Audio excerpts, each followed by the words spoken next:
Benvenuti in Lovato Autogas. Grazie a questo video potrete assistere all'installazione guidata dell'impianto ad iniezione gassosa sequenziale EasyFast. Le 3 fasi principali del video vi illustreranno le semplici operazioni da effettuare per poter installare EasyFast.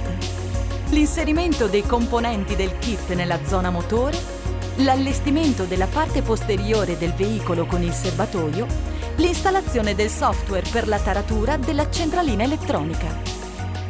Lovato Autogas augura a tutti voi buona visione.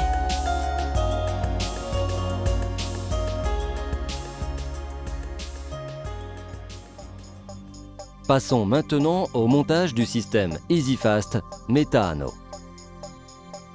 Une fois que le moteur est ouvert, débranchez la batterie et démontez le collecteur d'admission sur lequel seront montés les buses à gaz.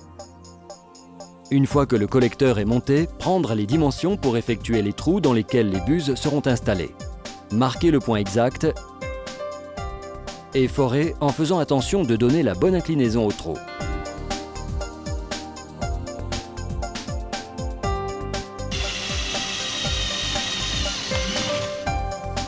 Ensuite, procédez au filetage.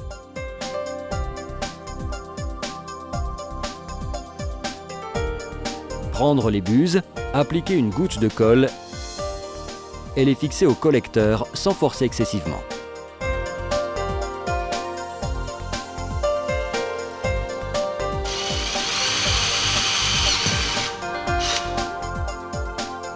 Une fois que les buses sont installées, procédez à l'insertion des tuyaux en caoutchouc homologués pour le gaz qui seront serrés avec les bagues appropriées.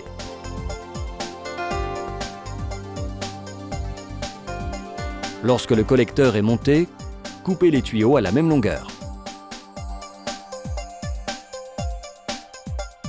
Le signal MAP est prélevé du corps de la vanne papillon en aval du papillon en utilisant la même buse qui est utilisée dans le collecteur.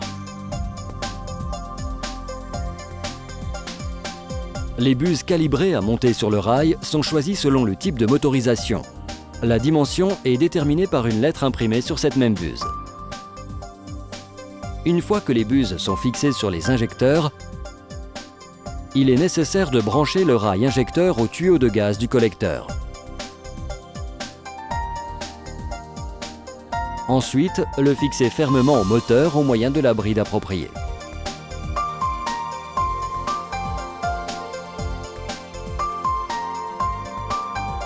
Pour installer le réducteur méthane, RMJ, coupez les tuyaux de l'installation de refroidissement de l'auto autour de la cloison qui sépare le compartiment moteur de l'habitacle en bloquant la sortie du liquide avec les pinces.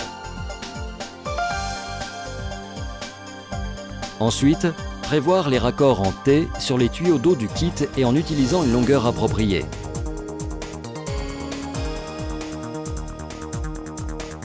Fixez les tuyaux d'eau au circuit original de l'auto et au manchon du réducteur.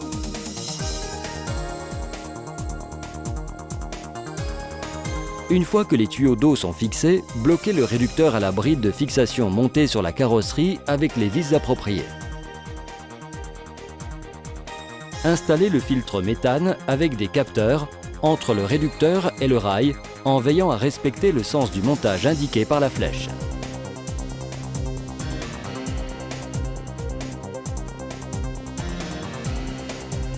À cette fiche, nous raccorderons le connecteur du câblage électrique. Comme on peut le voir, le gaz passe dans le filtre à partir du réducteur où les éventuelles impuretés sont filtrées et où la pression et la température sont relevées. Une fois sorti du filtre, il arrive au rail injecteur. Simultanément, le signal MAP est prélevé du corps de la vanne papillon en aval du papillon, entre dans le sens opposé dans le filtre FSU où est relevée la valeur et entre dans la partie haute du réducteur pour compenser la pression de sortie réglée par la vis appropriée. Le tuyau métallique provenant du réservoir arrive à la soupape de chargement qui, à l'aide de ce robinet, permet de charger la bonbonne ou d'envoyer le gaz au réducteur. La centrale électronique qui gère le système gaz doit être installée dans une zone facile d'accès pour le branchement du câblage et à la fois protégée des éclaboussures d'eau.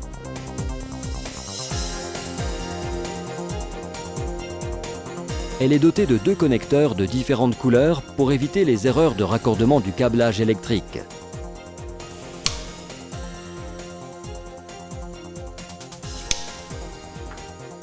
Tous les éléments sont prévus avec des connecteurs dédiés et différents l'un de l'autre afin que les raccordements se fassent plus rapidement et sans aucune possibilité d'erreur.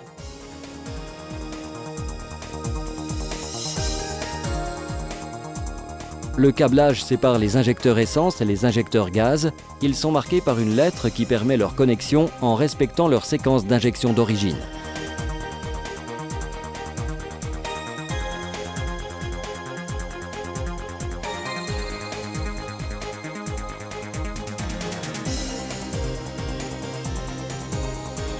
Après avoir mis le câblage à l'intérieur de l'habitacle, le commutateur qui permet le passage d'essence à méthane devra bien sûr être placé à l'intérieur de l'auto, bien visible et à portée de la main.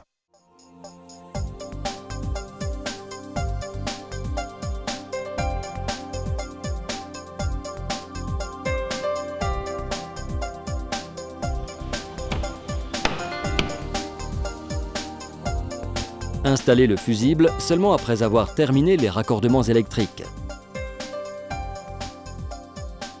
Voyons maintenant l'aménagement de la partie arrière du véhicule. La bonbonne qui alimente l'installation à gaz doit être placée dans le coffre. Pour son installation, utilisez un support à berceau fixé de manière stable sur le plancher avec des sangles métalliques fixées avec des boulons au berceau même. La bonbonne est équipée d'un robinet d'ouverture et de fermeture.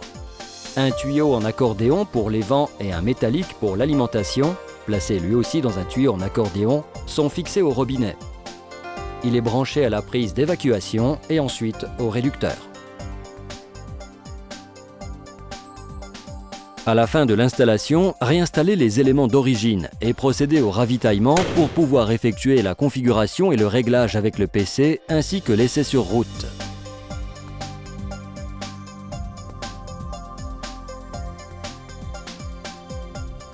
Pour configurer et régler l'installation, il est nécessaire de se connecter à la centrale avec un PC portable.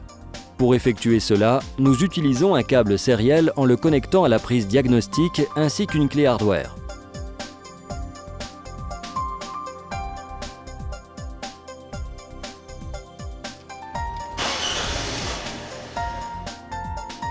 Une fois que le programme a démarré, entrez dans la fenêtre de configuration qui représente le réglage de base pour le fonctionnement de la centrale.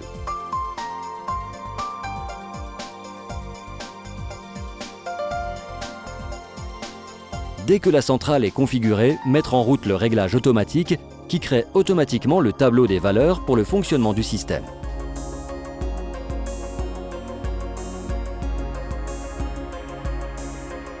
Finalement, pour compléter la procédure, on effectue le contrôle du bon fonctionnement au moyen d'un testeur OBD2. L'instrument permettra de contrôler la dynamique du réglage aussi bien au niveau du fonctionnement minimum que sur la route durant la conduite.